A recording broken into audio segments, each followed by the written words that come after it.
bersama saya, Dr. Muhammad Azam Ahmad selaku Ketua Pengarah Pendidikan Malaysia. Apakah tujuan utama penganjuran karnival dan larian aspirasi pendidikan 2025? Assalamualaikum warahmatullahi wabarakatuh. Salam Malaysia Madani. Jadi karnival larian aspirasi pendidikan yang diadakan pada tahun ini adalah yang pertama sekali. Dengan adanya karnival ini kita dapat kumpulkan ramai ahli masyarakat, sama ada warga pendidik, bukan warga pendidik, murid-murid. Yang dalam karnival ini kita ada booth nanti ataupun reruai yang berkaitan dengan Plan Pembangunan Pendidikan Malaysia 2013-2025. Daripada dalam reruai itu nanti masyarakat akan dapat maklumat-maklumat tentang kejayaan-kejayaan dalam Plan Pembangunan Pendidikan Malaysia. Itu yang kita nak dengan kita adakan karnival ini. Jadi kita nak memberikan maklumat kepada seluruh ahli masyarakat, terutamanya pemegang taruh terhadap pendidikan berhubung dengan Plan Pembangunan Pendidikan Malaysia tersebut.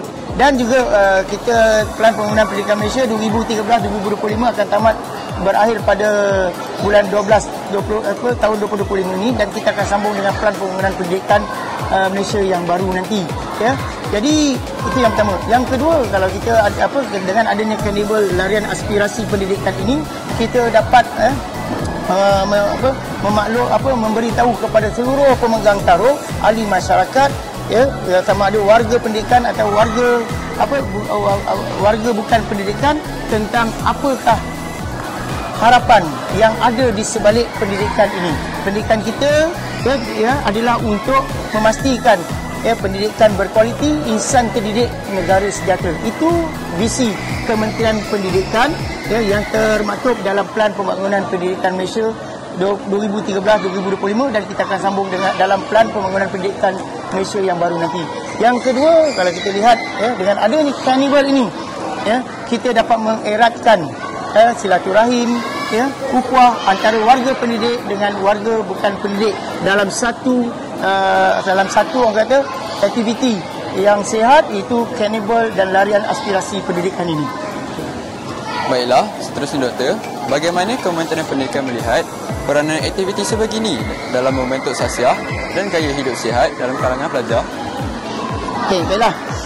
Karnival dan larian aspirasi pendidikan ini diadakan. Antaranya kita ada reruai untuk yang saya sebut tadi, masyarakat, sama ada warga pendidikan atau warga pendidikan dapat maklumat berkaitan dengan aspirasi pendidikan yang sedang diintegrasi oleh Kementerian Pendidikan bagi membina generasi Malaysia yang berkualiti, generasi Malaysia Madani, untuk mendepani cabaran baru pada masa hadapan. Yang kedua, dengan adanya aktiviti karnival dan larian aspirasi pendidikan ini adalah satu bentuk yang kita didik secara tak langsung kepada murid-murid kita tentang aktiviti-aktiviti sihat, iaitu dengan adanya larian, dengan adanya aktiviti senam aerobik.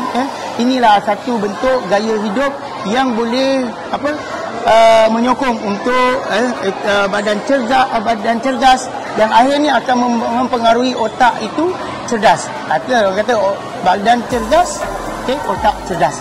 Jadi dengan adanya aktiviti ini, kita dapat juga memupuk nilai-nilai kerjasama, saling menghargai, dan membentuk semangat muhibah dalam kalangan murid-murid melalui aktiviti-aktiviti yang kita dapat kumpulkan dalam satu aktiviti seperti karnival dan larian aspirasi pendidikan ini. Baiklah, sekian, terima kasih.